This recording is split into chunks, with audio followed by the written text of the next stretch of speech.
आवास के संबंध में आप लोगों के कई लोगों के एक प्रश्न था जिसका उत्तर देना हमें लगा जरूरी है। बहुत सारे लोगों के सामने इस तरह की समस्या आ जाती है, चाहे वो मुख्यमंत्री आवास योजना के तहत आवास मिला हो या मिलने जा रहा हो, मिला ना हो, मिलने जा रहा हो, यानी कि आपका रजिस्ट्रेशन हो गया हो या प्रथम किस्त आने से पहले प्रथम जियो टैग हो गया हो, और चाहे वो प्रधानमंत्री आवास योजना का आवास हो, किसी भी आवास योजना का आवास हो। तो सवाल ये था कि क्या रजिस्ट्रेशन के बाद और प्रथम जियो टैग होने के बाद भी आवास की पात्रता को खारिज किया जा सकता है या आवास की जो लाभार्थी सूची है उससे उसे हटाया जा सकता है, ये एक प्रश्न था। तो इस प्रश्न का जवाब देने से पहले मैं दो तीन घटनाएं हैं जो आवास से संबंधित मैं वो बताऊंगा आपको जो मेरे साथ हुई। जांच के दौरान एक गांव में, जिन्हें हम मुख्यमंत्री आवास योजना, जो विधवाओं को आवास दिए जाने थे और दिए जाएंगे 18 से 40 वर्ष की उम्र के बीच की विधवा महिलाओं को, उसमें एक गांव में एक महिला का चयन किया था। प्रधान ने उनका नाम प्रस्तावित किया था, उनकी जांच भी की थी। पूरा कच्चा मकान था, स्थिति दयनीय थी, 2 लड़कियां उनकी थी छोटी। तो उनका नाम फाइनल करके सूची में हमने भेज दिया मुख्यमंत्री आवास योजना के लिए। लेकिन उन्हीं के गांव से कुछ लोगों ने शिकायत की जनप्रतिनिधि से, अधिकारियों से, कि जिस महिला को मुख्यमंत्री आवास दिया जाना प्रस्तावित है उस महिला के पति की मृत्यु नहीं हुई है, वो महिला विधवा नहीं है। जब इस बात को मैंने जानने की कोशिश की, पता किया ठीक से, तब मालूम हुआ कि उनके पति कभी घर से चले गए थे, आज करीब 12 साल हो गए, वो वापस नहीं आए। तो ये आधार बना जो विधवा को आवास दिया जाना था, क्योंकि 12 साल हो गए, पति वापस भी नहीं आए, लेकिन वो मृत्यु का कोई प्रमाण नहीं उनके पास, ना किसी अन्य व्यक्ति के पास कि वो जीवित हैं या खत्म हो गए।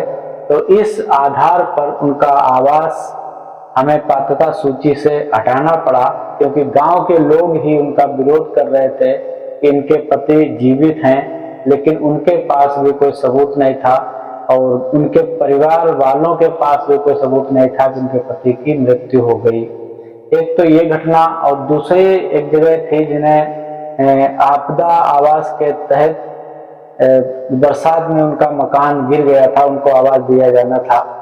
उनका जो पति, मैं खुद गया था देखने, जो पति उनका था करीब 10-12 साल से उनसे अलग रह रहा, एक कमरा उनके पास पक्का बना हुआ पति के साथ, और पति अस्थमा बीमारी से ग्रस्त, एक ही कमरे में वो पड़े रहते, बच्चे और उनकी पत्नी अलग रह रहे थे। तो इस आधार पर उनको आवास दिए जाने की संस्तुति कर दी गई, उनका सूची में नाम भी भेज दिया गया। लेकिन बाद में मालूम हुआ कि उनके पति को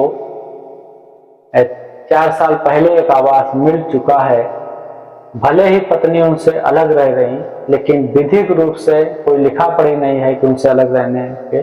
तो इस आधार पे आवास को पात्रता सूची से उन्हें हटाना पड़ा कि वो, उनके पति को आवास मिला है, भले ही वो पति उनके साथ रह रहे या ना रह रहे।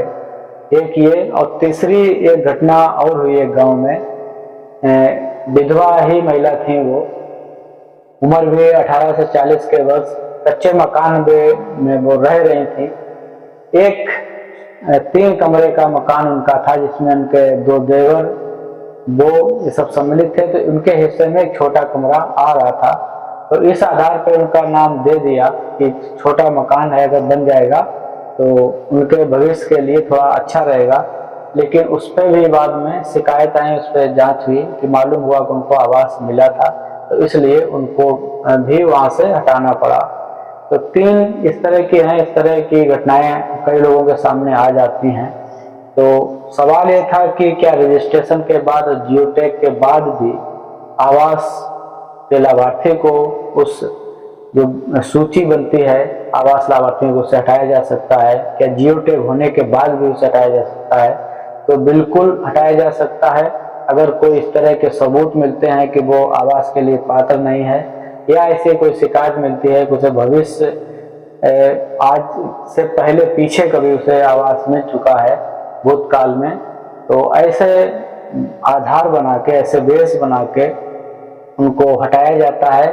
भले ही कभी कभी ये भी देखा गया कि अगर एक किस्त मिल भी गई है और कहीं से शिकायत आई कि अपात्र व्यक्ति को दिया गया या इनको पहले से कहीं आवास मिल चुका है, तो भले ही एक किस्त जारी हो गई हो फिर भी उनका आवास रोका जा सकता है।